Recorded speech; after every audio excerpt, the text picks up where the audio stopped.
What is going on, everybody? We are back once again with another edition of Wrestling Republic's daily broadcast. It is Thursday, December the 12th.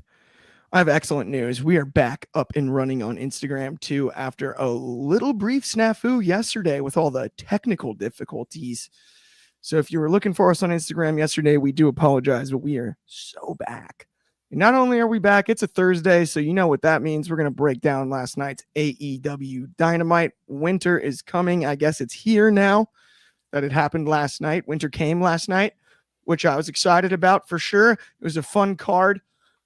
Got two old school WR Daily guys riding with me today. I'm stoked to introduce both of them. First and foremost, I'm going to send this one out to Philadelphia, Pennsylvania for our head of opinions, Anthony Ricciardi. What's going on this fine Thursday? I'm doing all right. It's always fun to get back in the saddle and doing the Dynamite with you, Clark, on the old stomping grounds of Thursdays. And a show happened last night. Some highlights, some lowlights, and let's just get into it. Yeah, a lot of lights. All of the lights. Definitely, I'm with you. Speaking of all of the lights, guy's got lights in his setup. He's also the host of Take It to the Table all the way across the pond, back from vacation. This guy goes on vacation like 9 times a year. I don't know how he does it, but it's RC Thursday. Chaos. What's going on? I wish when you have a little one, all of that changes. But anyway, I'm happy to be here. Happy Thursday, everybody. It's been a while since I've been on the Thursday. And yes, as you said, Clark, I just came back from sunny Tenerife. So imagine 26 degrees of sunshine, and you come back to the UK where there's been a big old storm and it's like 2 degrees outside. So a bit depressing, but we got to see a good episode of AEW. You know, when it comes to these seasonal episodes, they do very well. So yeah, let's get straight to it, shall we? 100%. I'm with you. If I had known it was Ugly Sweater Day on the show, I would have joined you. Hey, it's Deadpool. It's not ugly. When it comes to Deadpool, it's not ugly. It's pretty sweater day is what I meant to say. Yeah, that's my bad. Sorry, that just, I don't know. I just went on an ugly sweater bar crawl. I wore a Ric Flair sweater that said, "Woo, Christmas is coming," and just had Ric Flair's face wooing. It is the ugliest sweater that I own. It's a classic, but weather is wild here in the UK from I Make Beats. Absolutely. Yep. He said, solid episode of Dynamite. Great C2 matches. Oh, Continental Classic C2. That's cool. I dig that. And old school Tony Storm can't complain. Hello from numero 1 Superfly. What's going on? Numero 1. Thanks for tuning in as always. But we've got a world title 4-way. Mm-hmm. Confirmed. Put the stamp on it. Notarize it. You can ship it. UPS. 4-way confirmed for the AEW World Championship. We've got Jon Moxley defending against not just Hangman Page, but Jay White and Orange Cassidy. This one's going to be interesting. I'm excited about it. I don't know about you, Anthony, but I mean, we haven't seen a great Fatal 4-way in quite some time, especially not in AEW. I think this one's cool. What were your thoughts on it last night? I always like when there's multiple challengers for the world champion, because the old adage is always, when you're the world champion, you have a target on your back. So I always like it because it adds a believability of everyone wants your spot. Everyone wants to be at the top of the card. That's where the most money's made. That's the old adage with it. I go back and forth with Orange Cassidy. I'm not a big Orange Cassidy guy. I don't think he has the believability. But Hangman, Moxley, that's believable. Jay White's kind of getting rebuilt. So I think it's going to be a really good 4-way. Obviously, AEW, I don't believe they have done the 4-way for the world title since the 4 Pillars, a Double or Nothing a few years back, I think, at this point. I think that was the last time they did one. I'm completely fine with it. I don't think Moxley delivered a great promo for it towards the end. His promos have not really been delivering for me. As a whole, I just didn't care for the promo. Hangman's angry. They need to figure out what they're doing with him. Is he a face? Is he a heel? What is he? Because at this point, you have faces and heels in here that are not playing it, and I don't want to hear they go, AEW, they don't believe in that. Stop. That's what drives the business. Just stop. That doesn't exist. It does. That's what That's what successful business is. Uh, This is heels. That's what makes money. I will say Hangman seems to me like at this point, and he's used a lot of psychology in his characters in the past, right? He was the anxious millennial cowboy. He kind of went deep in the depths here. He almost seems manic at this stage. Mm-hmm. And I'm wondering if there's a story to be told to sort of snap him out of it, to your point. Mm-hmm. And that would really, whether either direction, just provide a little bit more clarity and sort of snap him out of this little like rage thing he's in. I don't know who could wake him up other than maybe Kenny Omega. I don't know. That would be my thought. But if we're just waiting and waiting and waiting and waiting, but so it does seem like one of those, right? Somebody gets him to, he needs a friend to put their arm around him and get him right back on track. He needs a hug. Yeah, something like that. And then we can get some Ghost Town Triumph back. I'd be all over that. But Chaos, I can't move on without asking your thoughts on the 4-way. Do you see Moxley's reign continuing as pretty much I do and maybe everybody else in the world, even though it's a 4-way? Or do you see any of those three that can pull the upset in this one? So just to put this out there, I have been incredibly part-time with AEW since All in London. So I've been just having my ears to the ground somewhat, Unfortunately, I'm sorry, WWE has been able to fill my need of wrestling at this moment in time.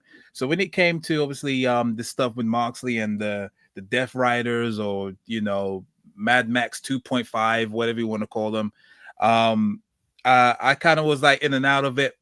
This, especially even after their match with Moxley and Cassidy at a Full Gear, that kind of piqued my interest in a little bit. This Fatal 4-way, I feel like this could be a gateway to somehow making Christian ultimately take the title, and without sacrificing Mox to take the pin.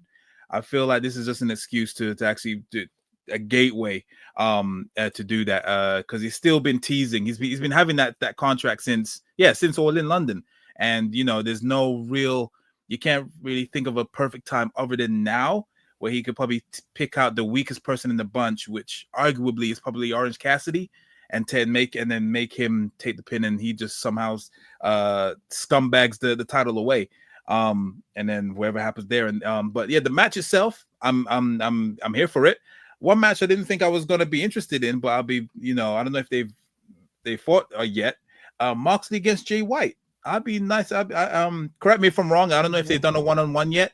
But I felt that the chemistry that they had in the tag match was pretty good. Yeah. The tag match itself was fine. Hangman Adam Page, he's a bit all over the place. I still think he's still a heel, but I feel like you're right. I think someone needs to humble him and get him out of that red mist that he's been locked in since Swerve. Ever since then, it's just been red mist all the way. So he needs to really calm down. Probably take some Ritalin or something. I don't know, to calm him down. And then Mr. Omega. But yeah. I do have to tell everybody that anybody that heard a rage scream, that was probably either David or Soul when Chaos said he didn't watch much AEW. just so everyone knows, that's where it was. I do want to say, I think if you could write it perfectly for Hangman sort of snapping out of this, I mentioned Kenny earlier. Upon Kenny's return, and I don't know how imminent that necessarily is, right? I don't know for sure when that would be. But if you have some sort of encounter where Hangman, is very upset or whatever in the locker room, Kenny pours himself a glass of milk and then slides a beer across the table to Hangman, and Hangman just sort of goes like, cheers. And just the simplicity of that moment sort of snaps him out of it. He can relax again. I would love that. I think it'd be cool. And I think it'd be a cool nostalgic moment for like all the fans that really followed his run to the championship when everyone was really behind, not everyone, but generally fans were behind Hangman. I think getting back to something like that, that'd be the most direct route, and it'd be a cool moment, right? Just because we all remember that from the pandemic era. It was fun when they were doing the milk and the beer, and And I agree with just to wrap it up. I agree with what Anthony said regarding Moxley's promos. They have not been hitting for the longest of time, and all this cryptic and try to be edgy and stuff. It's not hitting, bro. It I needs think to. I agree with you. I think that's the hardest thing. Is it's supposed to be quote unquote a takeover, but what are they taking over? Exactly. There's nobody that an authority figure. There's nobody for them to go. What are they taking over? Yeah. Like it doesn't make any sense. From Like we're the Young running Bucks out of did that already. plunkets.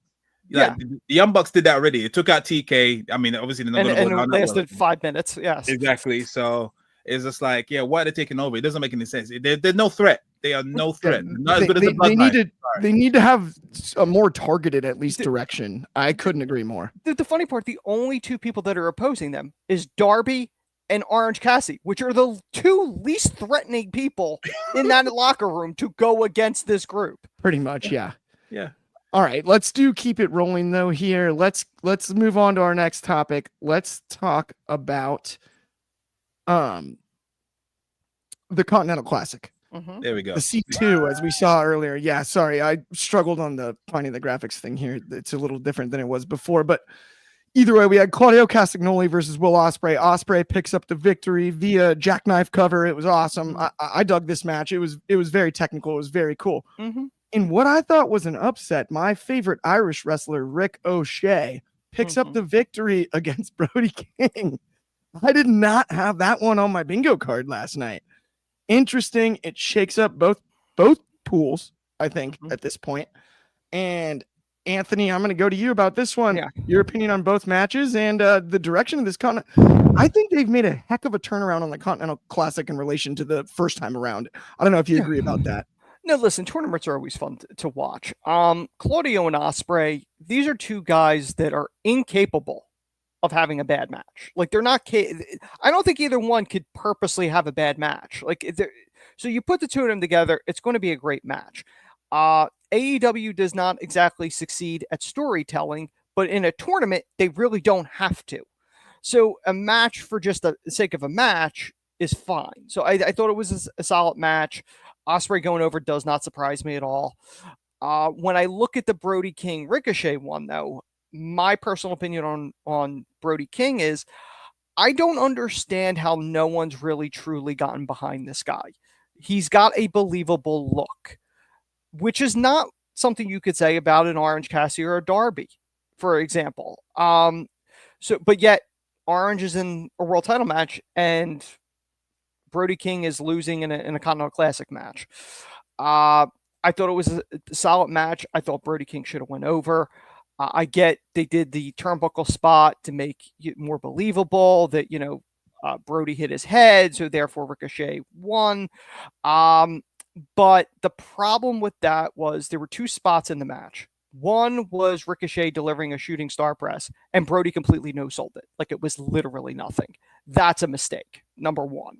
That you don't just no-sell that. Like he literally just didn't land on you. The other thing is it wasn't him hitting his head on the exposed turnbuckle that ended the match. Ricochet still had to do his stupid little running new finish move. I have the same problem I had with that I had a few weeks back at the NXT 2300 show with Jada Parker and Lola Vice. The brick should have ended the match. It should not have come down to I need to hit my finisher too. The exposed turnbuckle alone should have won the match. But the thing is, if you're going to do the exposed turnbuckle, he hit his head. I don't know, call me crazy, but the ref shouldn't just be standing right there seeing that take place and not like stopping the match. Like at least have the ref miss it so that it's at least somewhat believable.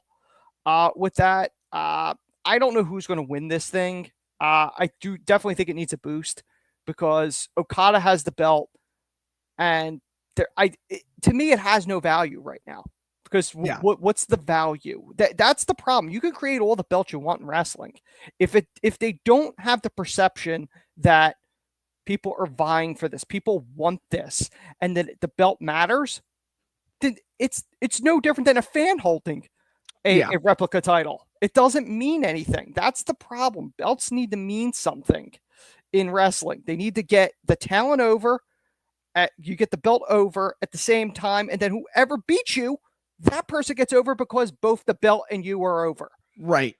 Okay, I don't want to totally circle back to the Brody King thing you mentioned, Yes. but I am with you because, and it's funny, Carter broke it down a little bit on yesterday's show too when we were previewing the match. And Brody King's local to us. His backstory is incredible. Mhm. Carter has rubbed shoulders with him multiple times. He trained at Santino Bros. The Crisps have their yearly Super Bowl party, and Santino Bros puts on a wrestling show at that party every year. It's incredible. It was fun. I went last year. They're a great group of people in a great wrestling school. Brody King's also in the hardcore scene, and Carter knows him through that as well. The hardcore music scene that is, and he's huge in that, in multiple bands, friends with everybody, and just beloved by basically all. He's also supremely talented and gigantic. Other than that, he has nothing going for him. So to your point, I don't understand. Covered in tattoos. I don't understand how he's not a bigger deal than he is. Yes. To your exact point, it is mind-numbing to me because of how talented he is, and every single time he's given an opportunity, he seemingly takes advantage of it. Yep. And that I am fascinated by. Chaos, I'm also going to give you some time here because we got a little extra time, and it's a CT hosted show. What were your thoughts on the two Continental Classic matches? Do you got anything for us? I'm pretty much on board with Anthony. I agree with one. I don't agree with the other, especially with the reception that Ricochet got, because there was certain points where fans were vocal. They were pro Brody King, and that just shows how much people love him. And the guy is, every match, no matter if it's on Collision, if it's on Rampage or whatever, the dogs come out. Shout out to Braun Breaker, so he's over that Rover. I kind of see why they're making Ricochet progress, but I wish it was against someone else and not Brody King. I don't know. I feel like they probably should have called an audible, but I don't know if this is a way for them. I think the winners out of this thing is probably going to be Ricochet. So I think the fact that they made him go over like that, I think that he's going to be the one that's going to dethrone him and give him some title and make that, hopefully bring that up to relevancy. Because like you said, the Continental title is absolute shambles right now. It's just a trinket. It is just a trinket. So yeah. That's what's so interesting to me. To that point, we talked about the title being just a trinket.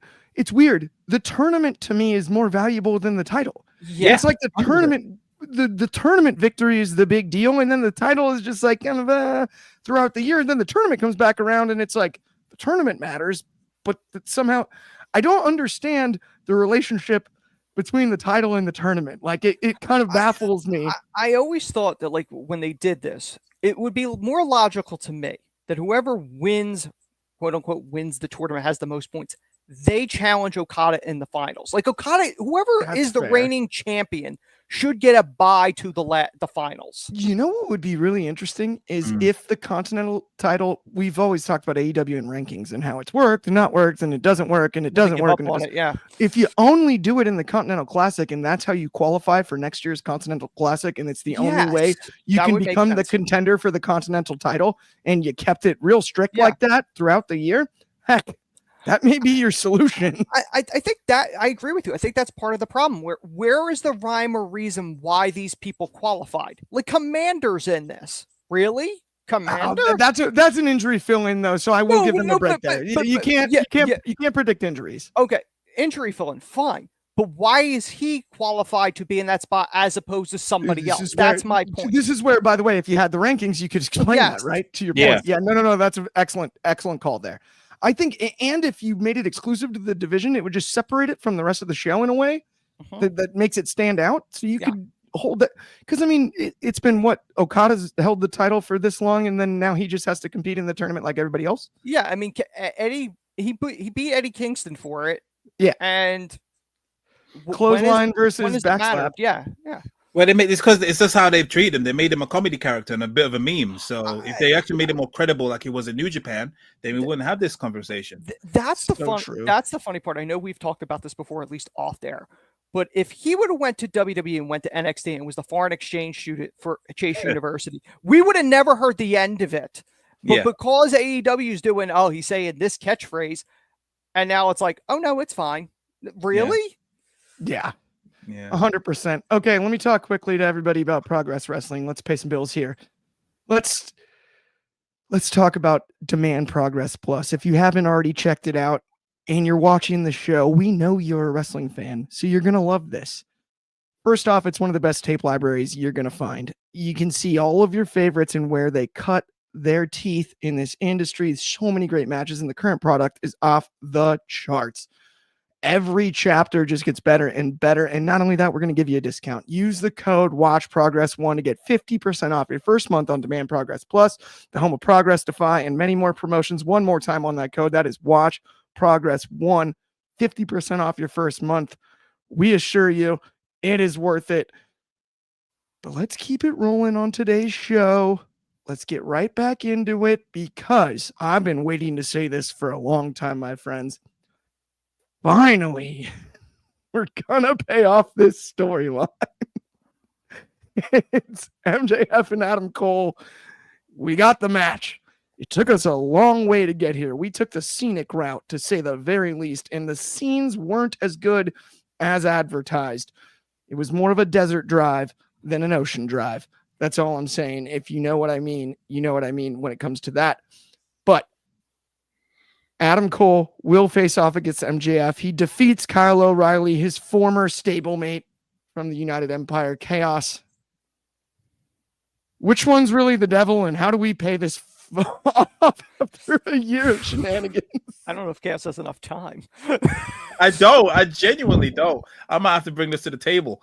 But yeah, like you said, we're finally here. Thank God. It's like pretty much just trying to take the old horse out for another run at the Grand Prix, and you just know that it's just you know, it needs to be put out of his misery, and it looks like we're finally getting there. Over a ring. Yay. So yeah, this boils down to the Dynamite ring.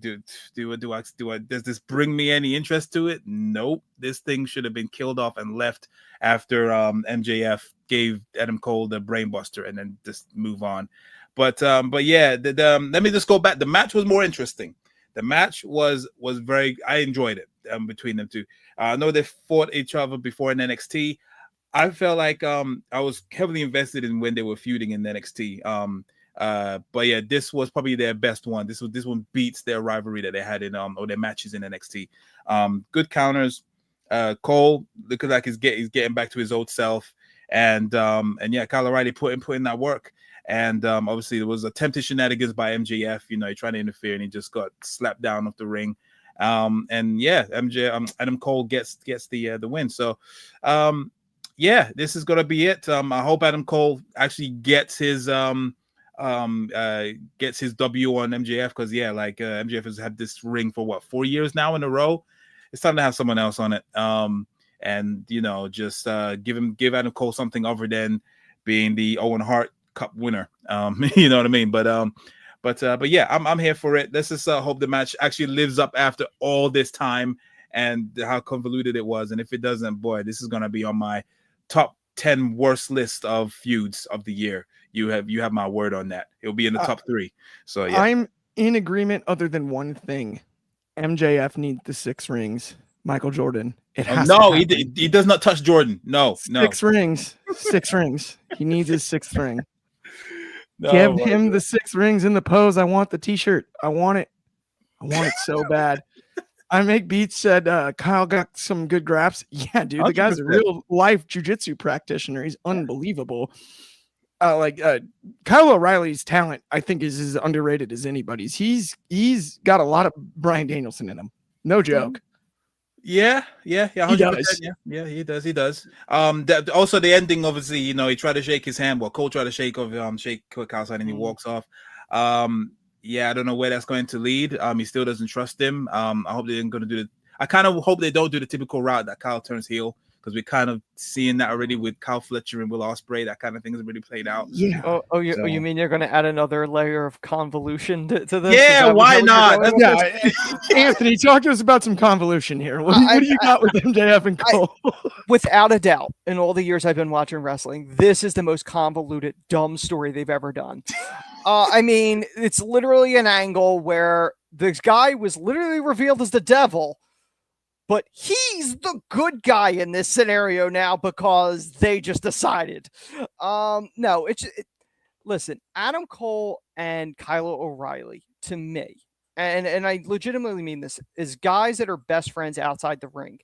There are 4 rivalries to me that are phenomenal. Like if I told somebody you need to watch these, Shawn Michaels, Triple H, Kevin Owens and Sami Zayn, Gargano and Ciampa, and Kyle O'Reilly, Adam Cole, because there's so much history there and they've had such great rivalries. This was a convoluted situation because there is no heat right now between Adam Cole and Kyle O'Reilly. You're literally fighting to see who gets the right to fight the other guy. Like that Kyle has no history with or any issues with. Okay, like why is Adam having to fight all his friends to get to MJF? What does MJF have that literally Tony Khan can't give you a match because why? He's gotta fight all his buddies. Like you have to fight all your friends. Show them you don't love them, so you could fight me for a ring that doesn't mean anything to me. It's so true. It's so true. Yeah, why does he have to fight all his friends to get to Max? It's so true. That's so true. Am I wrong? We're sold in the comments. He's gonna try to justify all this crap. I've got one right here. No, I'm not. I make beats with and ZSJ talking about Kyle O'Reilly. Yeah. And then he says he reminds me of Danielson and ZSJ. And not to be this guy, I make beats because I really appreciate like all your comments on this show. But I'm this big of a grappling nerd. Kyle O'Reilly and Danielson are Brazilian Jiu-Jitsu guys. And ZSJ is a catch wrestler, which are, while the submissions and the disciplines are very similar, the setups and grips are different enough that that I draw the line there. You got your Josh Barnett's, you got your Shayna Baszler's, you got your catch wrestlers on the ZSJ side, you got your Brazilian Jiu-Jitsu artists on one side. 2 different disciplines. So while the holds are similar, it's not the exact same. So do I have to ask? So next week, do they bring in Bobby Fish? He's got to beat him up, and then over the next 2 weeks, kickboxing. He has to fight Bennett and Taven too, just to complete it. Anybody that's get them all. I mean, does he have to fight Britt Baker on the pre-show? Yeah, that's what it's going to be. Intergender. MJF at the end. I'm here for that one though. That'll be sick. I'm sorry. I mean, oh my gosh. No, we got Brazilians in Brazilian Jiu-Jitsu. I make beats. Come on, man. You're better than that. It's all love. I make beats. No, seriously, like I'm totally joking around. But let's get to our main event of the evening. Yeah. Let's talk about it because I'm excited about it, to say the least. We've got the return, not of the timeless one. No. In the words of the great Lee Corso, not so fast, my friend. We've got legit Toni Storm in the black leather. Yeah. She's back. Post main event. And not only that, I gotta give some credit where it's due. AEW made the right decision to send Mariah May and Mina Shirakawa out last night. That was the main event. It was supposed to be the main event. It wasn't printed on the poster released as the main event, but they sent the correct main event out last night. We talked about it on yesterday's show, and I was fired up about it. They made the right decision there. The Toni Storm return was awesome. It was a great way to finish the show. I actually, of all of the show, have the least to complain about all of this. Genuinely speaking, I really genuinely enjoyed this. The right decision was made. It was the right match to close the show. And Toni Storm returning, the timeless character can come back because guess what? It's timeless. But when something's that good, stops before it's run its course, it just makes people want it more. And that's the brilliance of this, because we got Toni Storm back as Toni Storm. We can see what she can do, and they can always break that glass when necessary. That's at least my thoughts. Chaos, what are yours on all of this? Yeah, like you said, it's the timeless run. I think you said it perfectly in terms of the it's a great call. The fact they didn't run the timeless gimmick to the ground. And we even seen in the comments right there is even though I will miss timeless Toni Storm, it's great to see Toni Storm back, which just shows, no one was actually bored of it. No, it didn't run its course.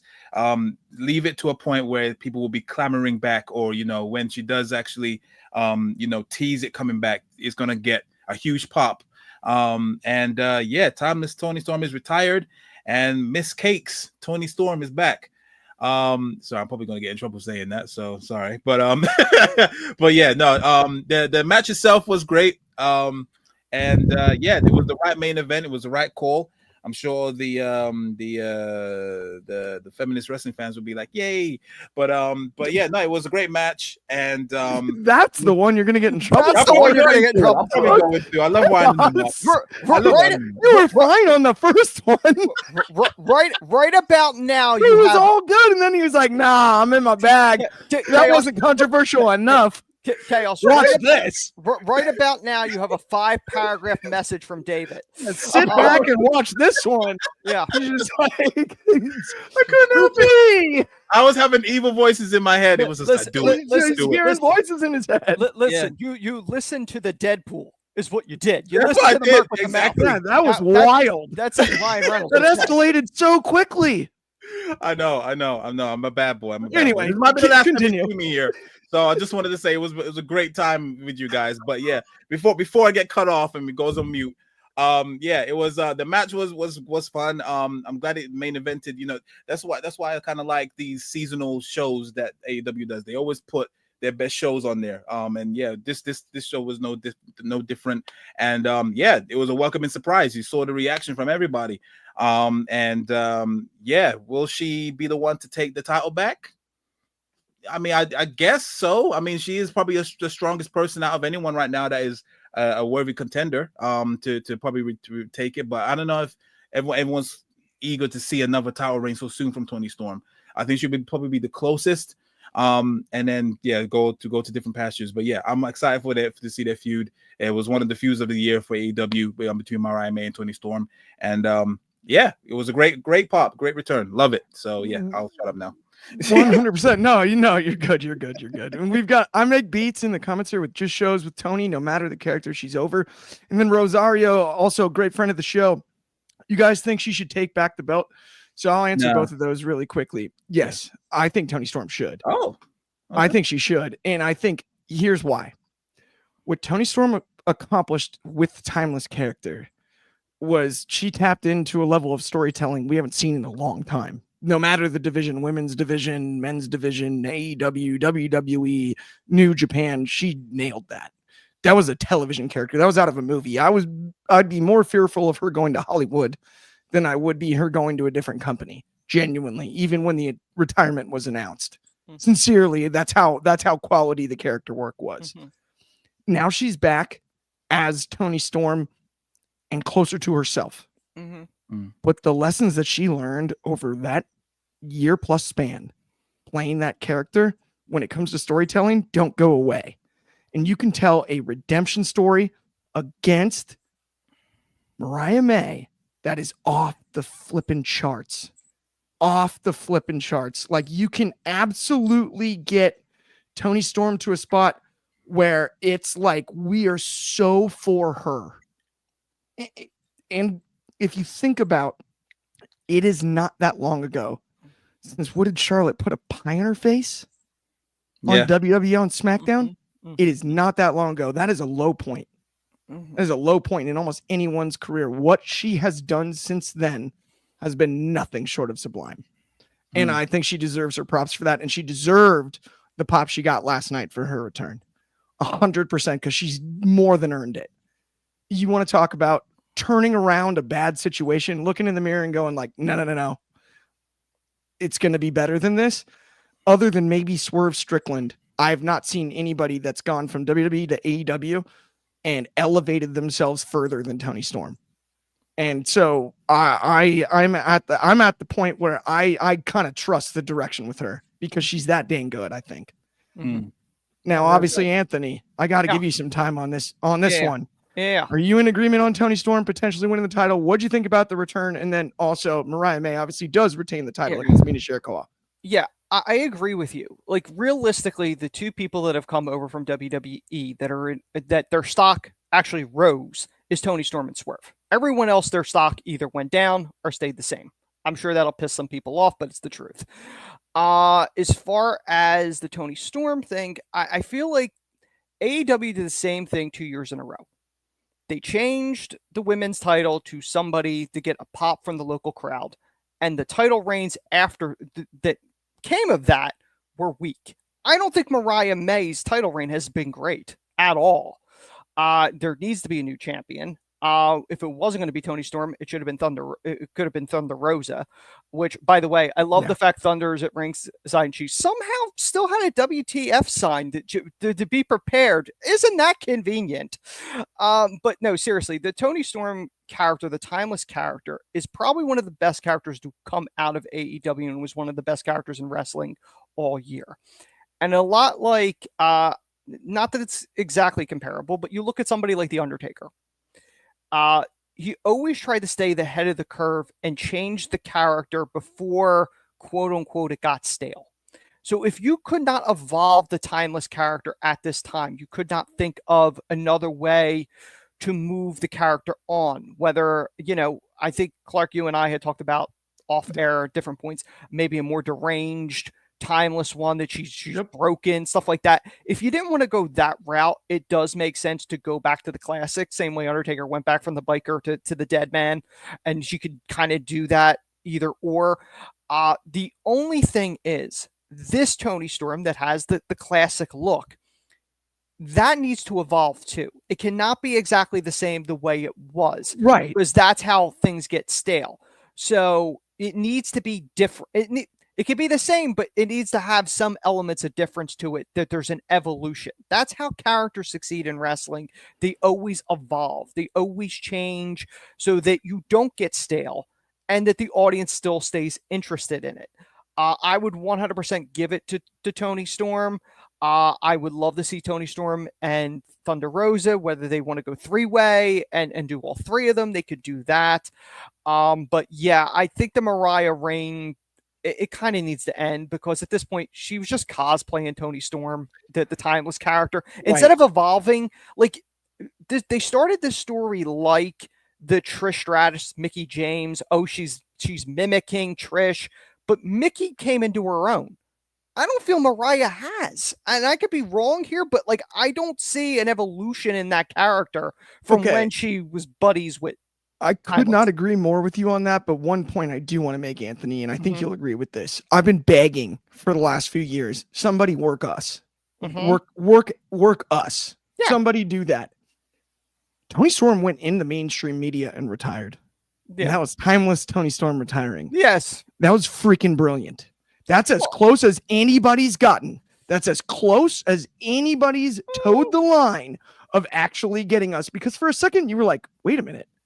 I didn't think she was retiring. Like, what if she did? Yeah. I mean, for a second, I'm not saying everybody, most of us saw through it. Yeah. But the fact that she actually went through the media to do it and not on AEW. Oh, yeah. Correct. I respect that. And so to your point about evolving as a character, I think given what she learned playing the timeless character, that there's no doubt what we're going to get with this iteration of Toni Storm is going to be a combination of what she learned from the time as the timeless character applied to more her natural personality. And you can always bring back that timeless character. And the thing is, you can always dive back into it.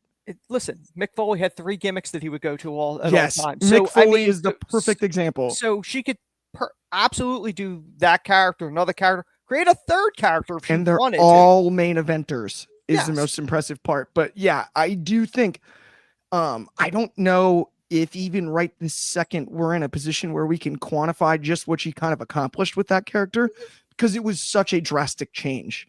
I mean, it's hard to find another performer that so drastically changed their presentation, appearance, their style, everything. She applied her own moveset within that character.